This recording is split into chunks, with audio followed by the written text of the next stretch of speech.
LP, I'm the drummer. I'm Sean. I play violin and sing a bit. And what band are you guys in? Yellowcard. How long have you guys been playing for already? As a band or Yeah, individually? as Yellowcard. The band originated back in 1997, but we went through some personnel changes, and now the sound that most people know, most everybody knows, with Ryan as our singer, has been since 2000. All right. And so we have One for the Kids out. That was our first release, and we just recently did the Underdog EP, and that was released 2002 in July, right around Warped Tour-ish.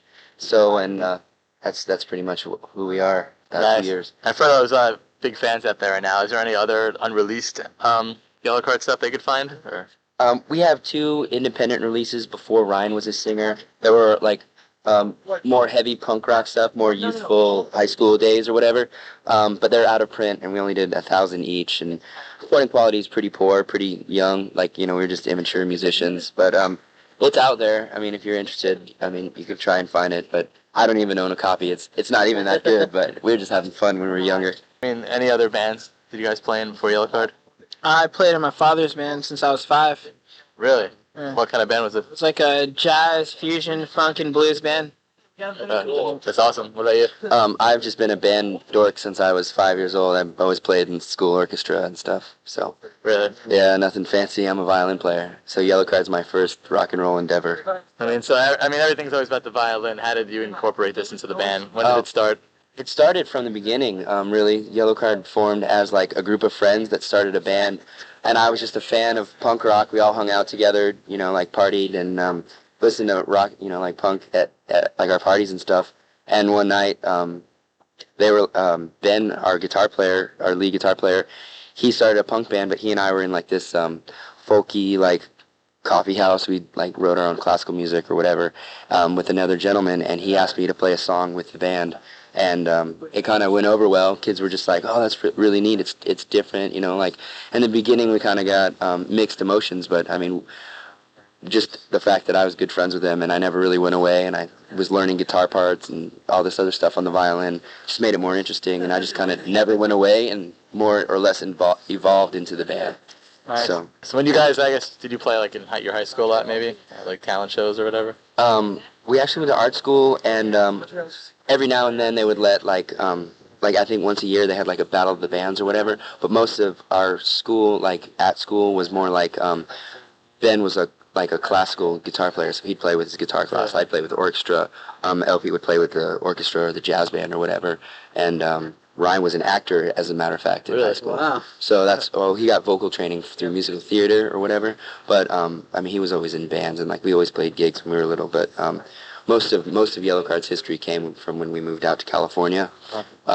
We just up and immigrated over to California. It was I don't know, it was one of the biggest, scariest things of our life, you know, because we didn't really know that many people.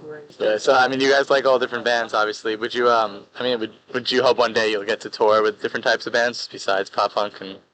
Oh, definitely. Like we were talking, you know, everyone always asks like, "What's your dream tour?" Like, and everyone's like, LP's like, "I'd like to play with, you know, like Pantera, you know, like just for fun." But like, it won't happen. Like, it won't go over so good. But like, I mean. Like right now we're touring with our favorite band, No Use for a Name. Like I'd like to tour with bigger bands, like, you know, like if we were ever to like play for Jimmy Eat World or Green Day or like Good Charlotte, or, you know, just like huge bands. Like seriously, it'd just be so much fun. Or like the Foo Fighters, like Dave Grohl is just simply one of the greatest songwriters ever. So like, I mean, just to be lumped in like a genre where it could be possible to play music with rock and roll greats like that would just be amazing, you know.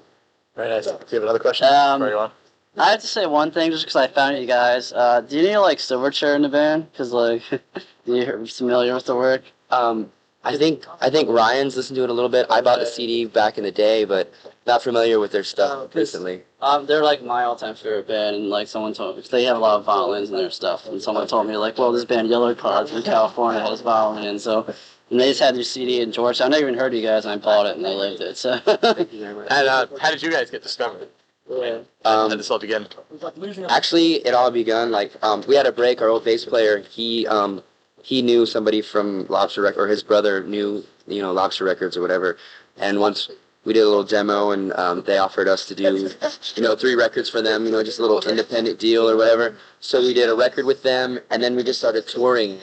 And actually, we opened for Slick Shoes in California. It was our first show ever, and it was sold out. And then the second show, we went back, and we only had 100 CDs. It was the first time that we've ever sold our own material like that, and we sold all 100 CDs. And ever since that, it's like, it's taken off, and we've toured, and we just play shows. We played birthday parties, like, it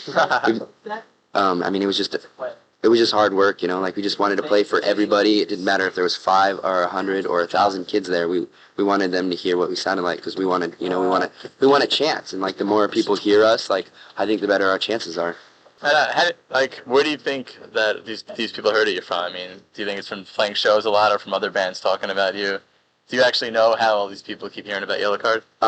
Actually, all we really have is theories. A couple of them is like when we first had our one for the kids out and we were just touring, it was like amazing internet following. Like our website and our message board they're so devoted to like what we do, but we don't because we didn't have any distribution. Like you couldn't find our records anywhere unless you were at a Yellowcard show or you happened to stumble across it in some used CD section. Some DJ didn't want it, or they got I did. they got the promo and they just put it on the shelves because they were like, who is this band? We were just lucky, like, I think word of mouth and internet following, like, if it wasn't, and other bands, that have played with us and stuff like that. Just recently, our stuff has been released into, like, Hot Topic and, music stores just because of the Underdog EP. So, they're more likely to find our CD in stores nowadays, but if it wasn't for, like, the internet and the underground scene, like, we wouldn't be anything. So, I think that's my theory. I think that's what it was from. Right. Now, for Punkos Pop, I mean, I have that CD. Did they come to you and ask you to do a cover, or did you already have that one down? Or yeah, they came to us. Bob Becker actually called me and was like, "Hey, I'd really like you guys to do a song, for us or whatever." And it was really last minute too. I went out and bought. It was kind of like my idea. We never really talked about what song to do, and I was like, I think it'd be great to do this Michelle Branch song. It's fun. She writes her own music. Like some of the pop stars out there, they don't really write all their own music, but Michelle Branch is. Like she writes her songs, and so I thought that was really cool. Ryan and I threw some nifty stuff in there. We went up to the studio, everyone threw their 2 cents in, and it kind of came out, the way it did. So it was pretty exciting. Like we made something out of nothing, and Bob Becker was happy. So I guess we were happy with it. So have you actually seen any celebrities at your show yet? No. No. Yes. I don't know the name exactly, but Is it a musician or an we actor? had a couple of actors actually in California at Chain Reaction. I think the coming to our only show. celebrity that I've seen at our show is we played a show with Screech, but he Well, wasn't. no he wasn't, way. That's He wasn't. awesome. He's in a band, but he didn't come to see us play. He played with us. That's amazing. Does he sing? Yeah, he sings. Wow, I'd like to hear that. It's kind of weird. I don't really remember it, but Did it's you, kind did of you like talk to him or no? Not really. I talked to him a little bit. Cool guy, very different from the. Did you bring that up, or did you try to avoid that? No, I didn't really. I knew it was him, so I didn't. He gets really embarrassed because once he walked up on stage, everyone was like, "Screech!" and he's all like, "Oh man, it's." That's gonna follow him. Yeah, right. What's the name of his band? I want to look him up. I don't even remember. We always were like, we're playing Screech's band. They don't have a name. It's Screech. But it's really. I think the other really cool thing is like when like colleagues of ours like sometimes like we'll see the Sugarcoat guys out at a show or like. We'll meet up with that's the coolest thing is to have other artists come support us and as well as the fans. That's really flattering as well. Are you guys ready if this happens if you start getting on TV a lot more? Or something I don't know if you're we're ready prepared for that. No, I don't know. Like some guys look up to it. Like it's a different challenge, but it's like MTV and all that stuff. It's such like a popularity contest. I don't know if like I could be viewed like that because we're in it for the music. So I think it's just another aspect of the career that is another challenge, but it's still equally as exciting. Just it's not as much like based on the music or the live show. It's more on like I don't know, just like honestly like every day when we get up on stage, like from every tour we've done, from Warped Tour to Less Than Jake to No Use for a Name, like every day is pretty much like we're not prepared for every day. Just I mean not when I mean like not prepared, I don't mean like not prepared as in like not ready to get on stage. I mean like getting on stage in front of 2,000-3,000 kids, and like playing in front of them and a different group of kids every night. It's a different rush, It's like you can't really get used to it because it's like every night's just like, whoa, check these kids out. It's 3,000 more kids that we have not met standing out there. Yeah. All of them are listening to your stuff and media and stuff like that. It's just magnified, So, and I don't know if we're ready for it. Like, we open the challenge, like, and like I hope it happens. It happens in every musician's career. I just hope that we're ready for it. Did you film a video yet for anything?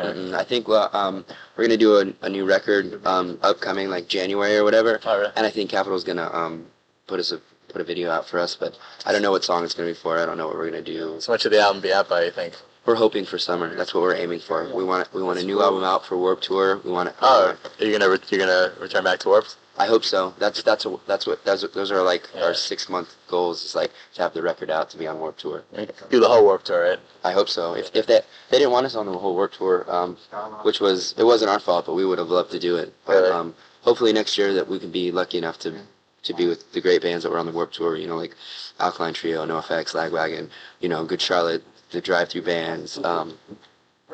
Who else was amazing? The Used. Man, The Used was great. Used, Glassjaw, Bad Religion, Lagwagon, Pennywise. Well, Pennywise wasn't on it when we were on there, but No Use. those guys. No Use.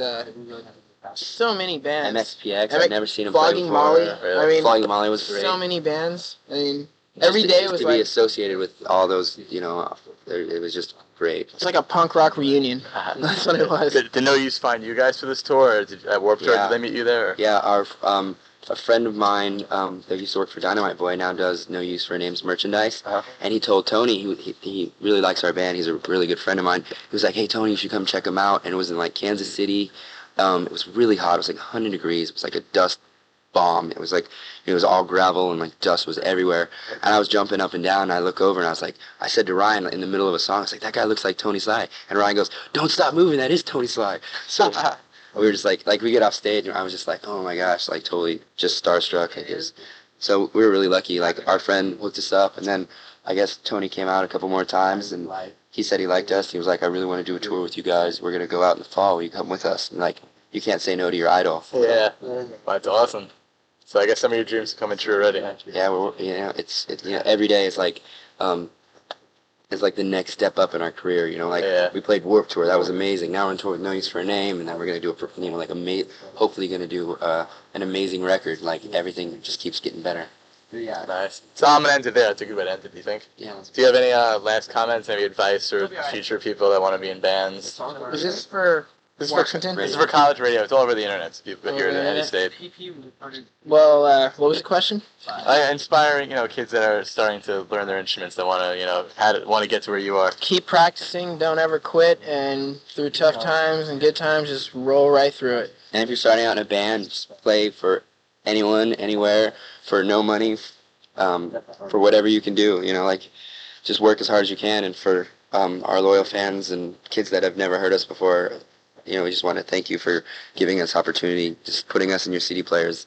The only thing that we could ever ask of you guys, and thank you so much.